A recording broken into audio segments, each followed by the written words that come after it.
Justo aquí vemos el Palacio Real. Conozcamos un poco acerca de su historia para entender cómo conecta con el momento en que surgió el Libro de los Espíritus aquí en París.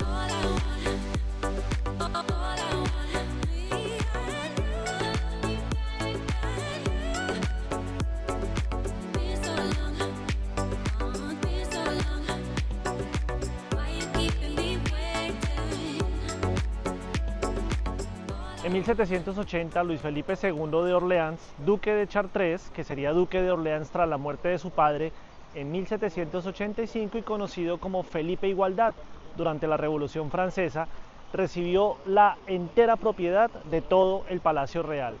Su idea era parcelar los bordes del jardín que había en esta época, construir nuevos inmuebles, alquilarlos como comercios y viviendas y hacer del Palacio Real el polo de atracción, sobre todo comercial, de todo París. De hecho, el duque de Chartres había transformado todo París.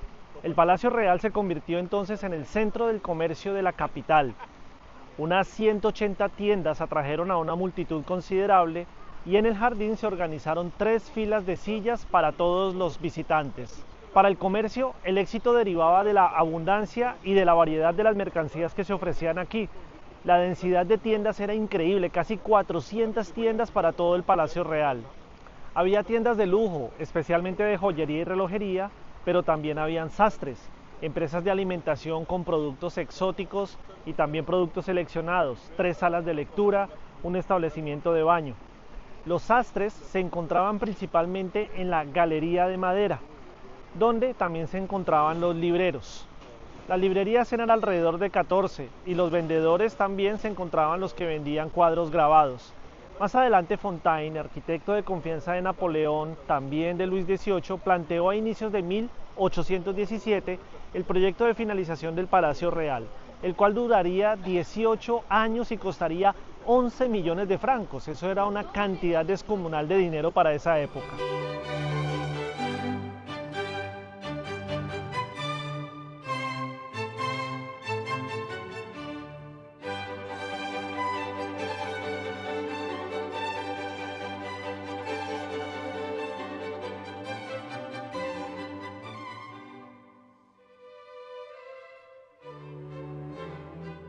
En 1829, entre los pabellones de Valois y Montpensier, se construyó la magnífica Galería de Orleans, la cual consistía en un gran atrio con tiendas formado por columnas toscanas y cubierto por un gran techo de cristal de 70 metros de largo que iba hasta el fondo.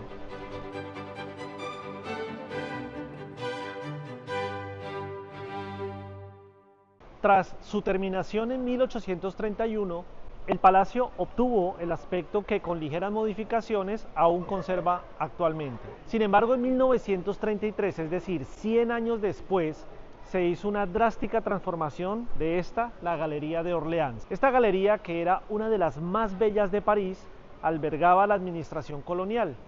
En un diseño puramente decorativo, se redujo solamente a sus pórticos laterales mediante la demolición de las tiendas y del techo de cristal, que lo cubría todo, manteniendo las dos columnas que la enmarcaban.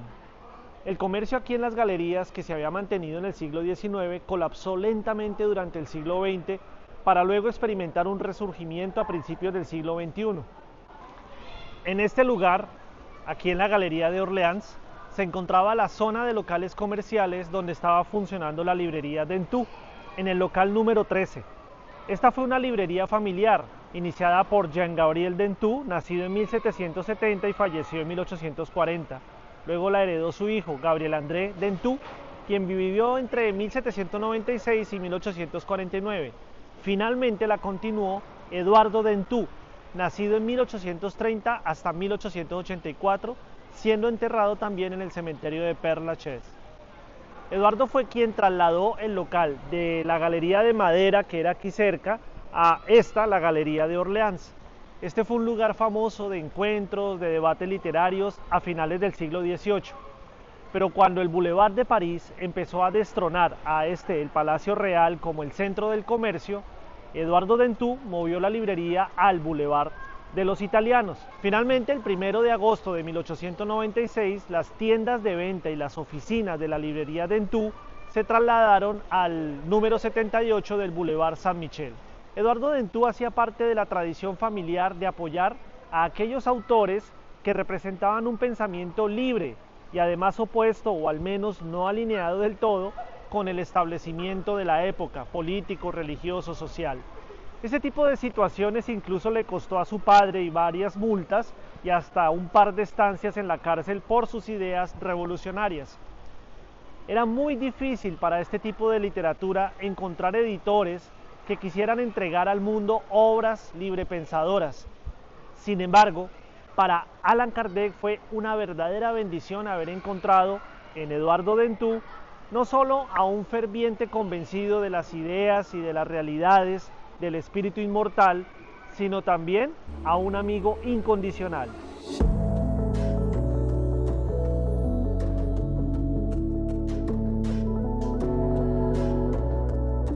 El autor espírita brasileño Dr. Silvino Canuto Abreu relata de la siguiente forma lo acontecido el día del lanzamiento en su libro El libro de los espíritus y su tradición histórica y legendaria. En la mañana del 18 de abril de 1857, cuando un coche de caballos se detuvo en la calle Montpensier, frente a la Galería de Orleans en el Palacio Real de París, el ayudante del cochero salió del asiento con su uniforme gris arrugado y sucio y se encaminó hacia la librería Dentú, situada en la entrada del peristillo. Empujó la puerta de vidrio detrás de la cual dos hombres conversaban y se dirigió a uno de ellos. No tardó en ser atendido por un empleado alto y delgado. Tenía puesto un delantal azul que arrastraba con una cuerda un pequeño carro de 4 ruedas. Aparentaba unos 25 años de edad. Condujo el carrito hasta la puerta de la calle Montpellier y salió con Maurice, era un viejo conocido suyo. Mientras ellos conversaban sobre temas de poca importancia con el auxilio del cochero y de su ayudante, Vittard, era otro funcionario de la librería, trasladó hacia el interior de la librería en 2 tandas varios paquetes envueltos en un papel grueso, que en uno de los lados tenía una etiqueta blanca impresa con la portada de un libro. El gerente se puso a verificar la mercancía recién llegada. En primer término registró un total de 20 paquetes. Abrió después uno de ellos y contó apilados en 2 columnas 60 libros encuadernados en rústica. La factura indicaba un total de 1.200 volúmenes. Dio por controlado el resto del envío, firmó la nota y despidió a Maurice con una sonrisa más una moneda de plata. Luego tomó uno de los ejemplares cuya tapa, de color gris, leyó con interés y se dispuso a hablar con alguien de la librería. Señor Dentú, acaba de llegar el libro de los espíritus, fue lo que le mencionó. Este fue un momento del todo muy especial. Se estaba haciendo realidad un hito muy importante del proyecto espiritual en relación a la nueva revelación. Sin embargo, ese día lleno de alegría no terminaba ahí. Ahora los invito a que me acompañen a otro lugar de gran importancia en toda esta historia.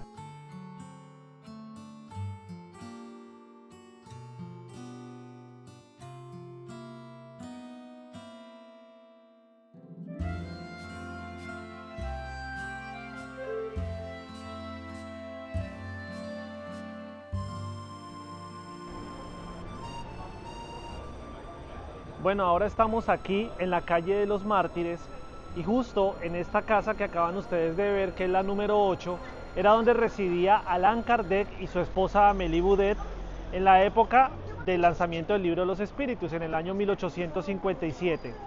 Y fue justo ahí, en ese 4.º piso donde ellos habitaban, en donde se reunieron en la noche del sábado 18 de abril para hablar al respecto de lo que había sucedido ese día. Nuevamente acudimos al relato de Silvino Canuto Abreu acerca de lo que sucedió la noche del 18 de abril de 1857 aquí en la casa de la familia Kardec. Por la noche, en la calle de los Mártires número 8, se llevó a cabo la recepción preparada por el matrimonio Rivel. El pequeño departamento podía acoger unas 20 personas más o menos. La familia Baudin fue la primera en llegar. Clementine, la esposa del señor Charles Baudin, le contó a Rivel la alegría que experimentaron sus 2 hijas cuando cada una de ellas recibió cerca de las 5 de la tarde de ese sábado un ejemplar del libro de los espíritus como obsequio del autor. Dijo Allan Kardec a los asistentes en esa noche: quiero explicarles el objetivo principal de esta recepción. Gaby y yo, en este día en que sale a la luz el libro de los espíritus, queremos ser testigos de nuestro profundo reconocimiento a quienes de una forma u otra contribuyeron a la formación y sobre todo a la puesta en marcha de esta obra. En primer lugar, por los grandes servicios prestados a la formación del libro, menciono a las queridas familias Bodán, Rostán y Jafet. Ellos me proporcionaron con extrema amabilidad los ambientes indispensables para recibir las enseñanzas aquí resumidas.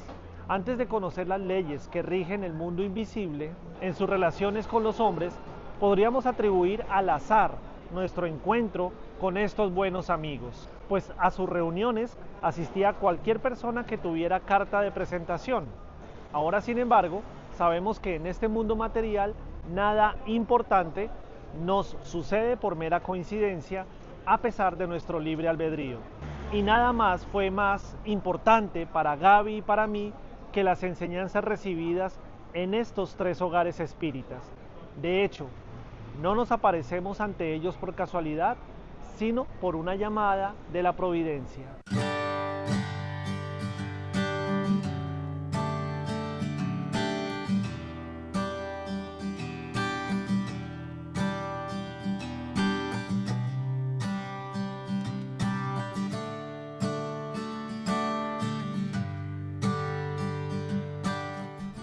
Esto fue apenas una pequeña parte del discurso de gratitud de Allan Kardec a todos aquellos que hicieron parte de la construcción de la monumental obra. Entonces, ¿qué contiene este luminoso libro?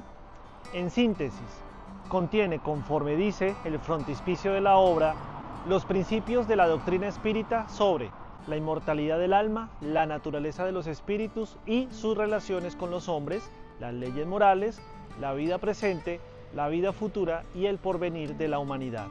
Es una obra de filosofía, no de la filosofía que se entroniza en alturas abstractas, sino aquella que es accesible a las inteligencias más humildes. El libro de los espíritus alcanzó un éxito sorprendente en Francia y en el resto de Europa, con repercusiones incluso en las Américas. Lo sancionó la universalidad de las enseñanzas de los espíritus. Como bien lo destacó el misionero de Lyon en varias ocasiones, el libro de los espíritus, ya sea en su primera o su segunda y definitiva edición, es la compilación de las enseñanzas dictadas por los espíritus superiores y publicada por orden de ellos. Nada contiene que no sea la expresión de su propio pensamiento y que no haya pasado por su control. A pesar de que Kardec siempre haya repetido que todo el mérito de la obra era de los espíritus que la dictaron, no es menos verdad que a él fue quien le correspondió la enorme tarea de organizar y ordenar las preguntas sobre los asuntos más simples a los más complejos, abarcando varios ramos del conocimiento humano. La distribución metódica de las materias contenidas en el texto, la redacción de los comentarios a las respuestas de los espíritus, los cuales se distinguen por la concisión y por la claridad que han sido expuestos. La precisión con que titula capítulos y subcapítulos, los esclarecimientos complementarios también de su autoría, las observaciones y las notas, las paráfrasis y conclusiones siempre profundas e incisivas, así como su notable introducción. Todo esto atestigua la gran cultura de Kardec, el cariño y también la diligencia con que él supo cumplir el arduo trabajo que se había comprometido a publicar. Kardec hizo lo que nadie aún había hecho, fue el primero en formar con los hechos observados un cuerpo de doctrina metódico y regular, claro e inteligible para todos, al extraer de un montón caótico de mensajes mediúmnicos los principios fundamentales con que elaboró una nueva doctrina filosófica de carácter científico y de consecuencias morales y religiosas. De esta manera debemos apreciar a Allan Kardec como si fuera el coautor del libro de los espíritus y no como un simple compilador. Por lo tanto, a él le cabe con más razón, según nuestro modesto parecer, el mérito de la grandiosa obra. Por eso tenemos que decir siempre, gracias Kardec.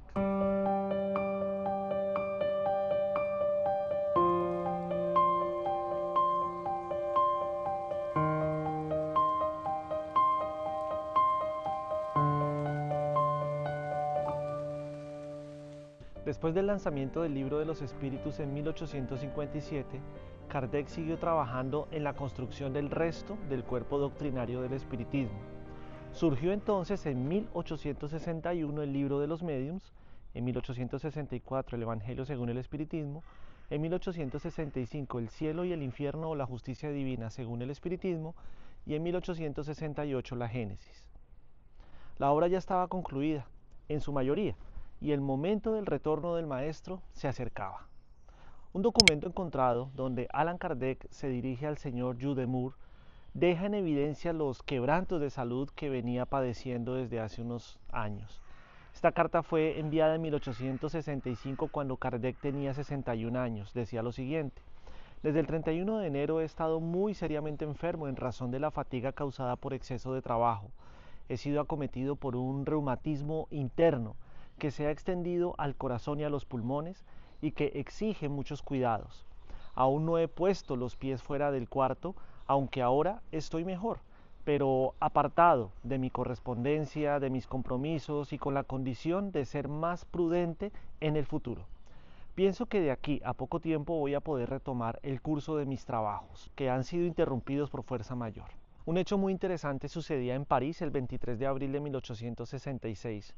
Una comunicación mediúmnica del espíritu del médico de Meaux, quien fue gran admirador de Kardec, le da algunas recomendaciones precisamente relacionadas con su salud. La salud del señor Allan Kardec se debilita día a día a consecuencia del exceso de trabajo, que es más de lo que él puede soportar.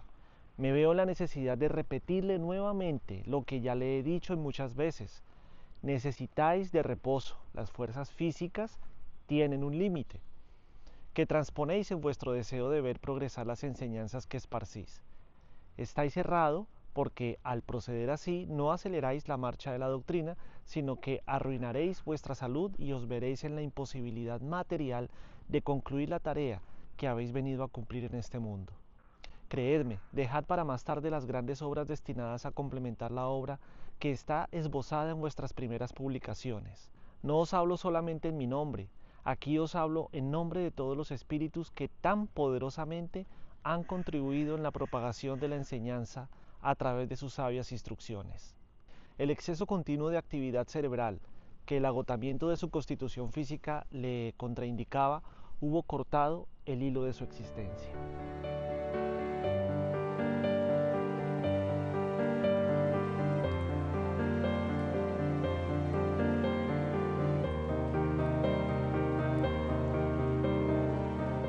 Allan Kardec desencarnó el 31 de marzo de 1869 en París, a la edad de 65 años.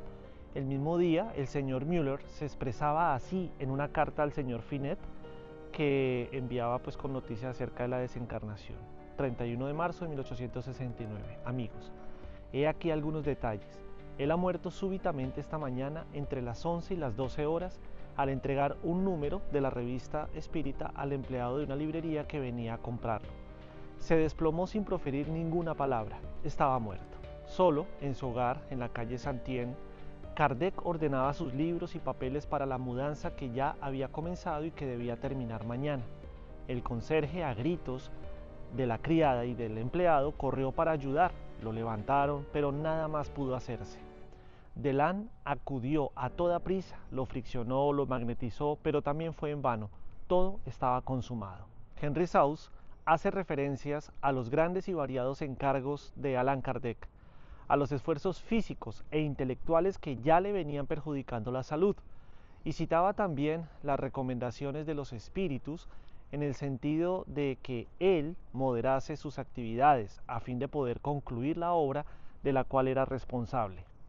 También no dejó de mencionar que el codificador tenía una constitución física para vivir 100 años, pero que poseía un corazón sensible, pudiendo admitirse que el origen del aneurisma del que fue víctima era debido, entre otras causas, a las traiciones, insultos y calumnias sistemáticas imputadas contra él que le causaban emociones fuertes. Sin embargo, Kardec, genio bienhechor y caritativo de una conducta irreprochable, sufría más con las injusticias provenientes de los espíritas fútiles y ligeros. Precisamente, al mediodía del 2 de abril de 1869, un modesto coche fúnebre, seguido por los compañeros más íntimos de Kardec, por todos los miembros y médiums de la Sociedad Parisiense de Estudios Espíritas y por una multitud de amigos y simpatizantes que en total sumaban de 1000 a 1200 personas según los cálculos de sus acompañantes. Se ponía en marcha rumbo al cementerio de Montmartre, el más antiguo de París, donde otra gran cantidad de personas ya estaban reunidas.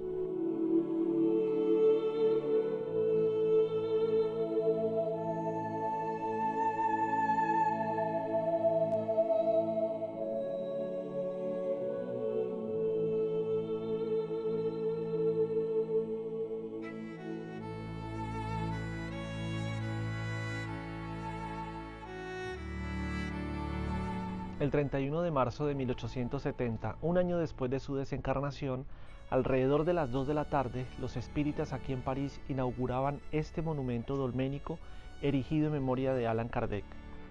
De común acuerdo con la señora de Kardec, Amélie Boudet, quedó establecido que la manera más racional de simbolizar al hombre, que fue la sencillez encarnada, sería erigir en su memoria un monumento simple por excelencia, y que además recordase también su seudónimo galo, Allan Kardec. Entonces fueron a buscar en el pasado, entre los monumentos sepulcrales célticos o druídicos, con la simplicidad con que los pueblos primitivos homenajeaban a sus muertos, la representación ideal de la tumba de Kardec.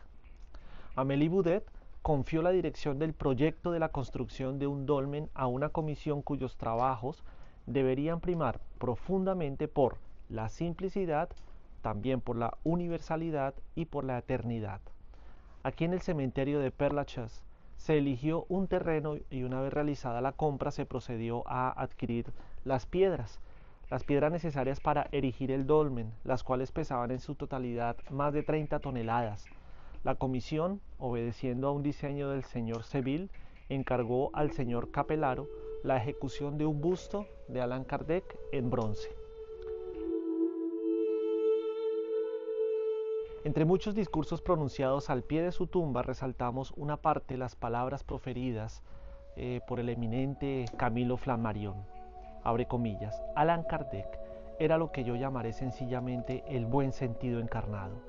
Razón recta y juiciosa, sin cesar él aplicaba a su obra permanente las indicaciones íntimas del sentido común. No era esta una cualidad menor en el orden de cosas que nos ocupan, al contrario, era, y podemos afirmarlo, la primera de todas y la más preciosa, sin la cual la obra no hubiera podido volverse popular, ni echar raíces tan profundas en el mundo.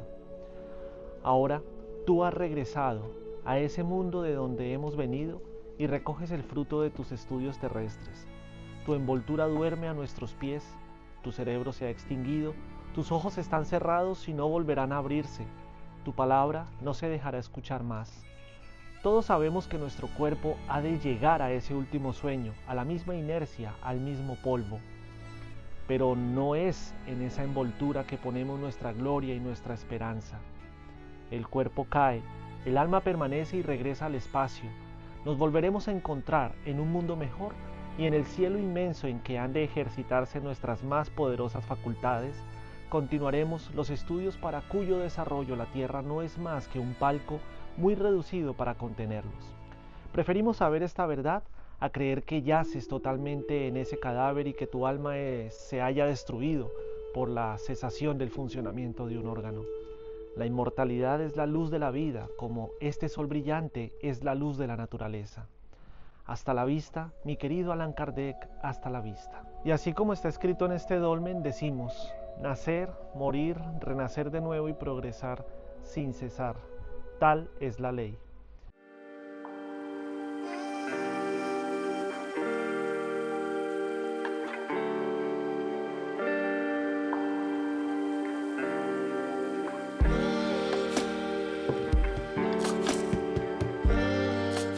En la revista Espírita de abril de 1869, en el título Aviso muy importante, página 95, Kardec comunicaba que a partir del 1 de abril la oficina de suscripciones y de expedición de la revista Espírita sería transferida a la sede de la librería Espírita, situada en la calle de Lille número 7, donde también la Sociedad Espírita de París haría provisionalmente sus sesiones. También informaba que de aquella fecha en adelante la oficina de redacción y el domicilio personal de Allan Kardec habrían de transferirse a la avenida Villa de Segú, número 39, lugar donde además Kardec tenía su residencia por lo menos desde 1860. Según informa Henry Sauss, en los primeros años del espiritismo, Allan Kardec había comprado con el producto de sus obras pedagógicas 2.600 metros cuadrados de terreno en la avenida de Segú, atrás del Palacio de los Inválidos. Como esta compra agotó sus recursos financieros, pidió un préstamo de 50.000 francos al Banco de Crédito Inmobiliario de París, de Francia, que se lo concedió para construir en ese terreno, justo acá. Kardec tenía la dulce esperanza de retirarse a una de ellas, en la Villa de Segú, siendo que esas pequeñas casas deberían posteriormente transformarse en asilo, donde los defensores del espiritismo que estuviesen pasando por situaciones difíciles encontrarían amparo en su vejez. Aquí vemos entonces una vez más el infinito carisma, amor, no solamente por la doctrina y su obra, sino incluso por todos aquellos que hacían parte de este movimiento y particularmente de los más necesitados, ese amor que Kardec reflejaba. No era entonces solamente un hombre de ciencia, no solamente un hombre de filosofía, principalmente un hombre de caridad. Y como todos ya habremos estudiado en la obra espírita, la caridad es la mayor de todas las virtudes. Y por eso vinimos acá, a esta Villa de Segú, porque justo acá en este terreno donde estamos en este momento situados, fue lo que él compró con la esperanza de, como lo acabamos de mencionar, de un día retirarse y darle amparo a los necesitados.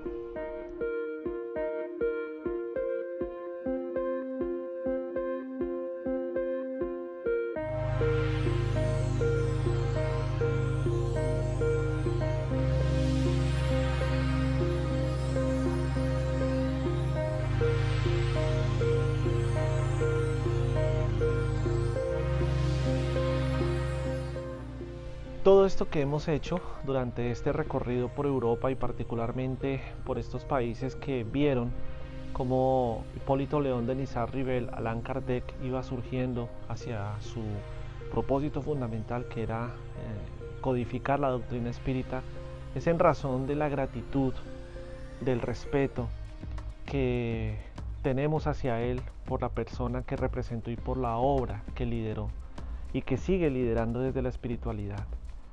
Allan Kardec, como ya vimos, siempre reunió las condiciones para ser el gran líder de una revolución del pensamiento humano a través de la filosofía, de una filosofía con consecuencias morales. Su formación como pedagogo solo fue apenas, en mi opinión, un camino para poder desarrollar todo ese bagaje que trae ya como espíritu superior, pero necesitaba un método para poder establecer esta doctrina y que tuviera una manera de ser estudiada y sobre todo de ser aplicada de una manera práctica por todos nosotros. Esa era la fundamentación, el objetivo principal de Kardec.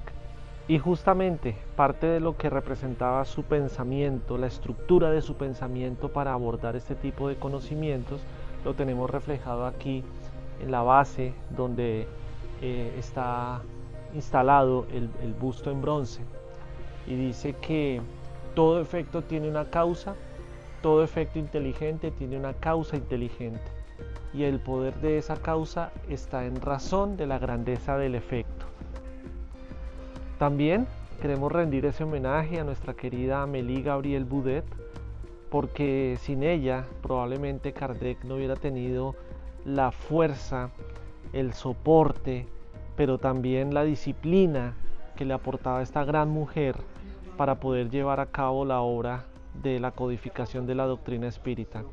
Amélie Gabrielle Boudet también yace sus restos aquí mismo en el dolmen, y están juntos desde ese punto de vista, digamos, lo físico, pero más que lo físico es la cohesión que había entre estos dos espíritus para llevar a cabo esta tarea. Entonces a Amélie, que la sentimos como también, digámoslo así, como la mamá del espiritismo, y por favor entiéndase ese término como algo simplemente de gratitud, no porque le estemos dando un título de esa naturaleza, pero realmente nuestro corazón se llena de gratitud hacia ella y esperamos que también nos continúe guiando e inspirando desde el mundo espiritual para seguir con estas tareas. Soy Andrés Abreu y este es tu canal Vivir Espírita.